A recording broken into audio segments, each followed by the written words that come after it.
Assalamu alaikum. Today my topic is about the cornea, which is the most important chapter in the ophthalmology. So,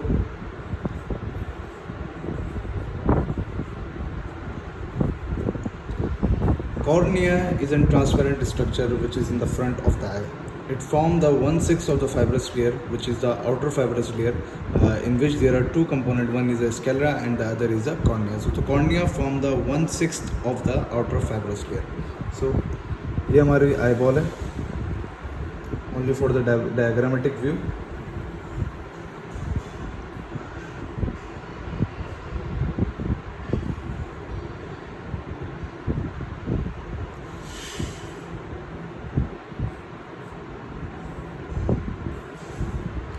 This hole is a sclera and this is the cornea and this is lens. So the cornea is the outermost part of an eye which form the 1/6 of the outermost layer, which is the fibrous layer of the eye. So sclera is a 5/6 part and the cornea is the 1/6 part. Cornea जो होता है वो हमारे पास, अगर हम लोग इसको बाहर लेकर आएँ तो कॉर्निया जो होता है वो कॉन्वेक्स होता है. कॉर्निया जो है कॉन्वेक्स होता है, यूँ होता है. ये हमारे पास कॉन्वेक्स लेंस की तरह होता है, कॉन्वेक्स स्ट्रक्चर होता है, राउंड होता है, कॉन्वेक्स होता है, ट्रांसपेरेंट होता है. Main thing is a transparency.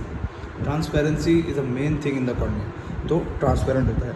इसके अलावा हमारे पास, अब इसके अगर हम लोग डायमेंशन की बात करें तो हम लोग कॉर्नियल डायमीटर को अगर हम लोग देखते हैं तो हमारे पास कॉर्नियल डायमीटर जो होता है, एंटीरियर अगर हम लोग डायमीटर लें तो कॉर्निया जो होता है वो समझ लें इस तरीके का होता है. ये हमारे पास कॉर्निया. अब कॉर्निया के दो हिस्से हो गए, ये वर्टिकल हो गया और ये हॉरिजॉन्टल हो गया. ये वर्टिकल डिस्टेंस डायमीटर हो गया और ये हमारे पास जो हो गया ये हमारे पास हॉरिजॉन्टल डायमीटर हो गया. वर्टिकल जो होता है वो डायमीटर हमारे पास होता है अप्रॉक्सीमेटली 11.5 नॉर्मली, ऊपर नीचे हो सकती है वेरिएशन थोड़ी बहुत, और हॉरिजॉन्टल जो होता है 12 मिलीमीटर होता है. तो ये हमारे पास डायमेंशन आ गए. शेप की अगर हम लोग बात करें तो कॉर्निया जो होता है वो सेंट्रली स्फेरिकल होता है और पेरिफेरी से वो थोड़ा फ्लैट होता है, जिसकी वजह से वो लाइट को अच्छी तरीके से कन्वर्ज करता है फ्लैटनेस की वजह से. इसके बाद फिर हमारे पास एक और चीज़ आई थी थिकनेस की. अगर हम लोग बात करें तो in the centre of the cornea the thickness is very low. ये अगर हमारे पास कॉर्निया है, जैसे मैं अभी एक ये हाईलाइट बना दी मैंने से, तो ये हमारे पास ये कॉर्निया है, बीच में से अंदर आइरिस होता है, ये प्यूपिल है. अब ये प्यूपिल है, ये कॉर्निया. अब ये जो कॉर्निया है ये पेरिफेरी से लेके सेंट्रल तक आ रहा है. अब यहाँ पे जो इसकी थिकनेस होगी ना वो कम होगी, ज़्यादा होगी, सॉरी, ग्रेजुअली इंक्रीज़ होती है from the centre to periphery. तो पेरिफेरी के अंदर आके इसकी जो थिकनेस होती है बहुत ज़्यादा हो जाती है और सेंट्रली इसकी थिकनेस जो होती है कम होती है. इस थिकनेस से हमारे को जो पता लगता है क्लिनिकली, हमारे को 3-4 चीज़ें पता लगती है. पहले बात, अगर किसी बंदे को केराटोकॉनस होगा तो उसके बारे में हमारे को पता लग जाएगा. Keratoconus can be diagnose from the thickness of the cornea. Thickness change होती है उसके अंदर कॉर्निया की. हर जगह अलग अलग जगहों पे अलग अलग थिकनेस होगी कॉर्निया की, जिसकी वजह से हमारे पास जो रिफ्रैक्टिव पावर होगा वो चेंज होता रहेगा, जिसकी वजह से इरेगुलर स्टिग्मेटिज्म हो सकता है. दूसरा हमारे पास प्राइमरी ओपन एंगल ग्लोकोमा. ये इसका क्या ताल्लुक है भाई? प्राइमरी ओपन एंगल ग्लोकोमा हम लोग क्यों करते हैं? इससे हमें ये पता लगता है कि अगर एक बंदा आया आपके पास और आपने उसका एप्लेनेशन टोनोमीटर एक इंस्ट्रूमेंट होता है स्लिट लैम्प के अंदर, जिससे हम लोग आईओपी चेक करते हैं, इंट्राओकुलर प्रेशर चेक करते हैं बाय प्रेसिंग द कॉर्निया. अब जब हम लोग प्रेस कर रहे होते हैं कॉर्निया को, तो अगर उसका प्रेशर ज़्यादा है, मिसाल के तौर पर 21 से 25 आया उसका प्रेशर, तो फिर हम लोग देखते हैं कि उसकी कॉर्नियल थिकनेस कितनी है. अगर उसकी कॉर्नियल थिकनेस ज़्यादा है तो इसका मतलब प्रेशर जो है उसको हम लोगों को कम करना पड़ेगा. कम मतलब कि हमारे को 25 में से उसका प्रेशर माइनस करना पड़ेगा. उसका एक्चुअल प्रेशर जो 25 नहीं होगा, उसका एक्चुअल प्रेशर जो होगा वो 25 माइनस जितनी कॉर्नियल थिकनेस ज़्यादा होगी. मिसाल के तौर पर उसकी कॉर्नियल थिकनेस है, नॉर्मली जो कॉर्नियल थिकनेस होती है वो हमारे पास कितनी होती है, 540 माइक्रोमीटर होती है सेंटर में. तो अगर मिसाल के तौर पर उसकी कॉर्नियल थिकनेस जो है वो 600 है, तो हमारे को 25 माइनस 4 करना पड़ेगा, तो उसका प्रेशर हो गया 21. इसका मतलब नॉर्मल प्रेशर है. तो हम लोग इसको बोलेंगे भाई ये ग्लोकोमा के अंदर नहीं जा रहा. और एक बंदा है उसका प्रेशर आया 18 उसका प्रेशर है, पर उसकी कॉर्नियल थिकनेस बहुत ज़्यादा कम है. उसकी कॉर्नियल थिकनेस है मिसाल के तौर पे 480. तो अब हम लोगों को इसके अंदर प्रेशर ऐड करना पड़ेगा 3. तो हम लोग क्या आ जाएगा, ये हमारे पास आ गया 4 अगर हम लोग ऐड करें. मैं आपको एग्जांपल दे रहा हूँ, तो ये 22 हो गया, तो इसका मतलब it can be lead to a glaucoma and it is under estimated pressure and it is over estimated pressure. तो कॉर्नियल थिकनेस से हमारे को ये चीज़ पता लगती है, इसको हम लोग कहते हैं सेंट्रल कॉर्नियल थिकनेस, जो कि हमारे पास एक इंपॉर्टेंट टेस्ट है for the diagnosis of glaucoma. ये अब आगे चल के पढ़ेंगे, मैंने आपको सिर्फ इसमें थोड़ा बहुत बता दिया।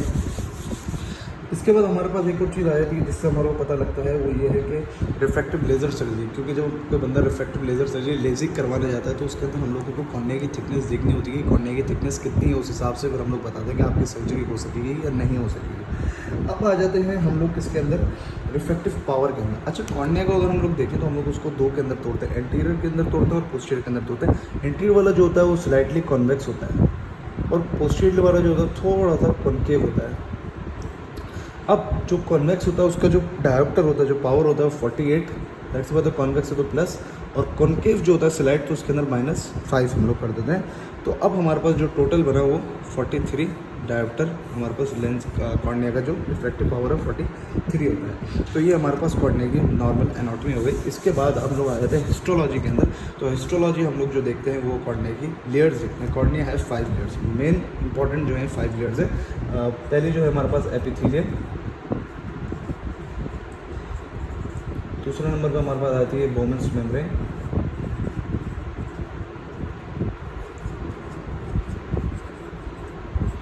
तीसरे पे हमारे पास आ जाता है स्ट्रोमा, चौथे पे हमारे पास आ जाती है डेस्मेंट मेम्ब्रेन,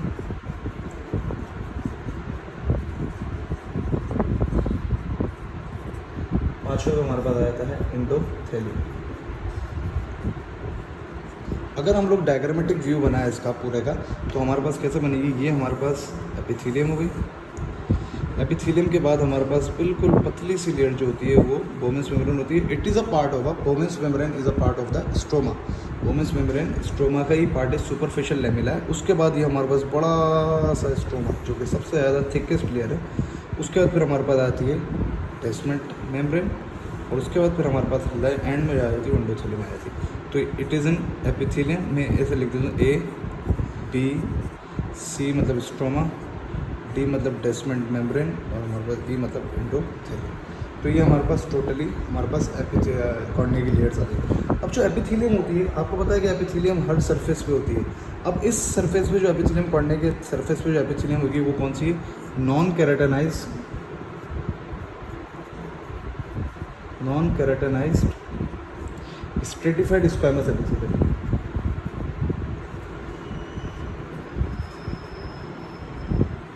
स्ट्रेटिफाइड स्क्वैमस एपिथेलियम। और इसके अंदर जो सेल्स होते हैं वो हमारे पास जो होते हैं वो ये होते हैं, कौन कौन से सेल्स मिलकर बनाते हैं, वो हमारे पास बेजल सेल्स होते हैं, विंग सेल्स होते हैं और सरफेस सेल्स होते हैं।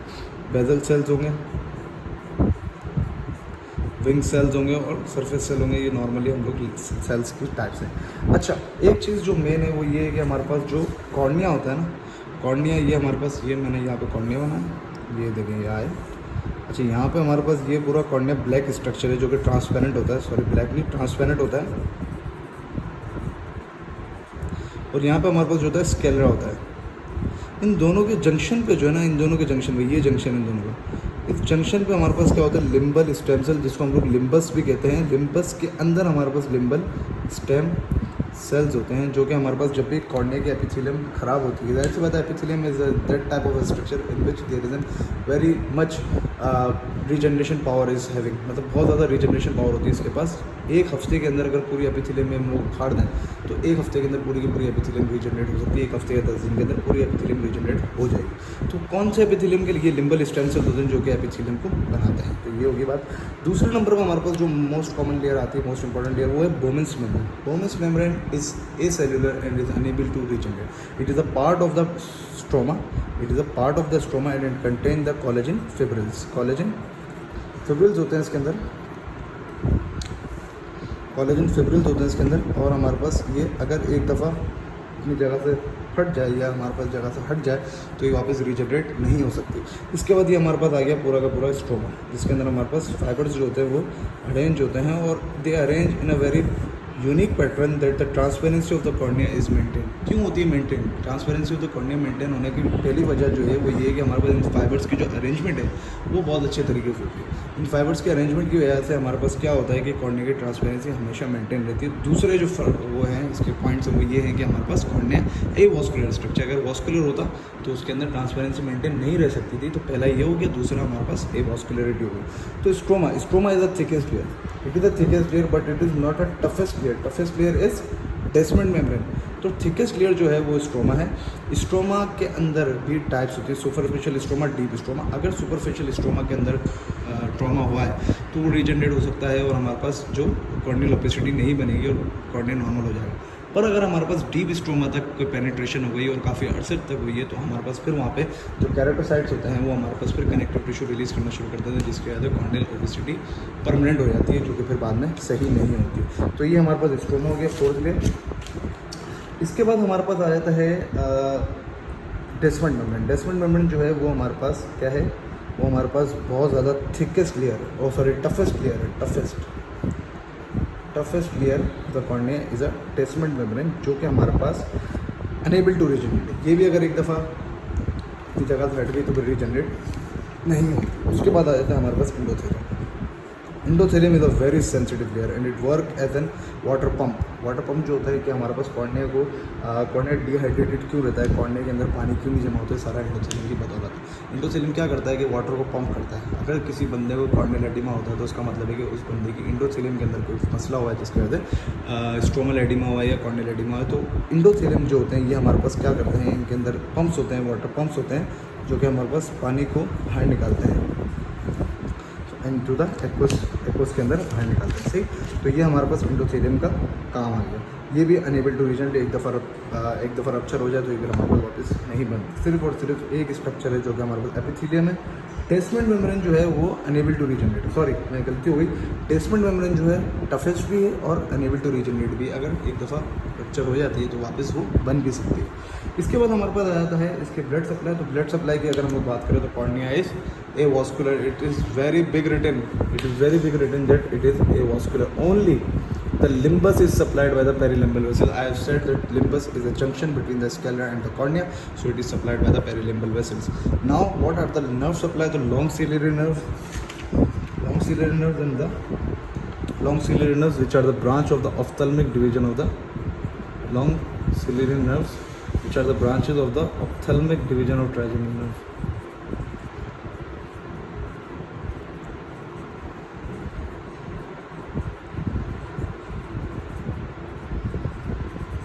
तो ये हमारे पास इसकी नर्व सप्लाई है। इसके बाद हम लोग अगर बात करें, कॉर्निया अगर एवॉस्कुलर है तो उसको न्यूट्रिशन कहाँ से मिल रहा है भाई? न्यूट्रिशन मिलने की तो कोई जगह होनी चाहिए ना जहाँ से उसको न्यूट्रिशन मिल रहा है। तो न्यूट्रिशन का मैंने आपको बताया कि न्यूट्रिशन इसको मिलता है फ्रॉम द एक्वस पोस्टीरियरली और एंटीरियरली इसको टेयर से मिलता है। ये देखें, अभी जैसे हमारे पास कॉर्निया है, ये कॉर्निया है, यहाँ पर हमारे पास टेयर फिल्म होती है, ये हमारे पास टेयर फिल्म है जो कि कॉर्निया को हाइड्रेटेड कर रखती है फ्रॉम एंटीरियरली, और पोस्टीरियरली हमारे पास ये पूरा का पूरा एक्वस ह्यूमर है। ये हमारे पास एक्वस ह्यूमर है,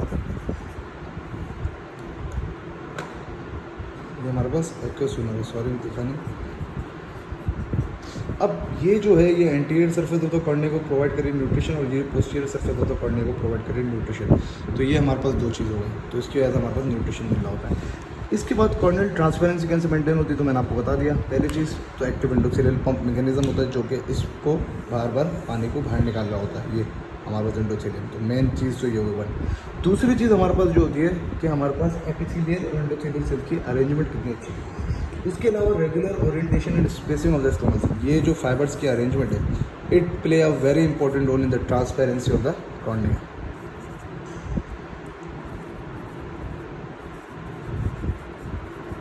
ट्रांसपेरेंसी ऑफ द कॉर्निया। इसके अलावा फिर हमारे पास cornea is a vascular structure. Function इसका क्या है? ये हमारे पास पावरफुल रिफ्रैक्टिंग मीडिया के तौर पर काम करता है, क्योंकि जब लाइट आ रही है तो रेज ऑफ लाइट को कन्वर्ज करना है। तो रेज ऑफ लाइट को कन्वर्ज करने वाला जो मोस्ट पावरफुल हमारे पास कंपोनेंट आई के अंदर वो काम है। सेकंड पे हमारे पास लेंस है, उसके अलावा एक्वस ह्यूमर और विट्रस ह्यूमर भी करते हैं, पर दो मेन है, एक हमारे पास कॉर्निया है और एक हमारे पास लेंस है। लेंस का 20 डायोप्टर होता है, इसका 43 dioptre, so it is a major difference between this two. So it act as a main refractive power in the eye. तो ये हमारे पास फंक्शन हो गया। और दूसरा हमारे पास जो होता है वो प्रोटेक्ट करता है आई को फ्रॉम एनी इंजरी और एनी अदर। तो these are the this is the anatomy of the cornea. So thank you very much.